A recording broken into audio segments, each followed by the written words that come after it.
the real question is, are the numbers of participants growing? And is there a transference between playing on an indoor climbing wall, for instance, and then going out to climb hard routes or any route in an outdoor environment? Sure. And that's a moot point. I don't think that's either been proven or disproven. I think the operators of these sites, if they're interested in the sports themselves, have a duty to take people from an indoor environment to an outdoor environment. But also, I think there's a real level, there's a whole new number of people who are using adventure sports facilities purely as part of their general fitness regime instead of going to the gym or an aerobics class. So I would not call them true sports enthusiasts, but they're using a climbing wall as part of their kind of weekly tone-up. So, yeah, transference between an indoor environment and outdoor environment, there's not as much as there should be. Okay. And we touched a bit there on the demographics in terms of the type of people who are coming in. We talked earlier about kids coming with their parents, maybe while their parents shop, the kids can play.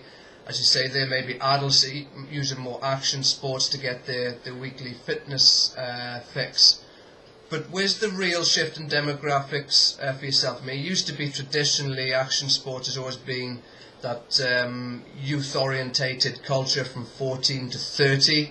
Are you now seeing a trend across the board where, first of all, it's more family-orientated? We're seeing people start it from a much younger age, for example, like more the mainstream sports like football, cricket, where people start as soon as they can almost walk. And are we seeing a lot more older demographics as well? I mean, I know there's a big trend for older skateboarders, older surfers in the board sports, and that's catapulted a bit of a trend in fashion and lifestyle, more geared towards the older rider. I mean, are you experiencing those trends particularly more from a leisure and retail aspect as well? Yeah, I think that's completely evident across many of the sports. Again, I think that's partly because, you know, when people started snowboarding and indoor climbing or skateboarding 20 years ago, there wasn't really... These sports at that time were new. So what's happened is that a lot of the climbers and the skiers and the snowboarders have just stayed doing the sports because they're quite important to their lives. But as part of that trend, the people who have been involved in the sports for a long period of time have looked at creating businesses within the sports. They're very aware that the younger and the more participants you have, the more profitable your business is. And I think as gears become better, wetsuits are warmer, you know, Gore-Tex actually works now. It's a more comfortable thing to do in later life. And also, the older skiers, snowboarders, climbers, surfers, the whole lot of them, have got cash to spend. And they are still going out there and buying the good gear, and that makes the experience that much more pleasurable. And I think if it's a pleasurable thing, and then you can organise your life around that, then you're going to stay doing these things for much longer. I mean, I live in a ski resort, and it's very obvious that the people who are snowboarding are all the people who are, you know, mid-20s up into their early 50s now.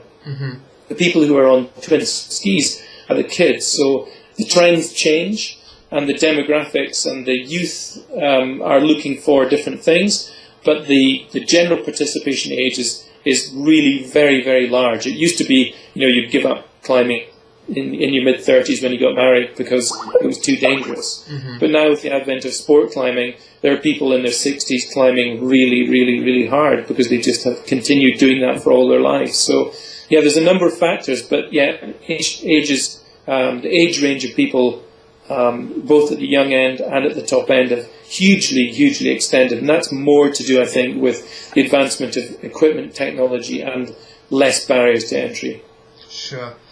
And a lot of people now, I mean, looking at the tourism industry, it used to be a case of more of a trend when you're looking at a holiday, when you're looking at getting that fix away from the office, the lifestyle bustle or the town life, that it would just be a simple sort of beach holiday, but there's a increasing trend where people are more and more looking for that adventure getaway, that adrenaline rush, an action type activity that can make them escape from real life, so to speak. So, do you see the adventure tour operator holiday market as a future growth industry as the economy picks up? Yeah, I think it's enormous. If you look at what the TUI group did with Crystal Holidays, and I can't remember the name of them now, but the TUI group had a particular strand within their great big tourism industry that was specifically based on adventure and outdoor activity.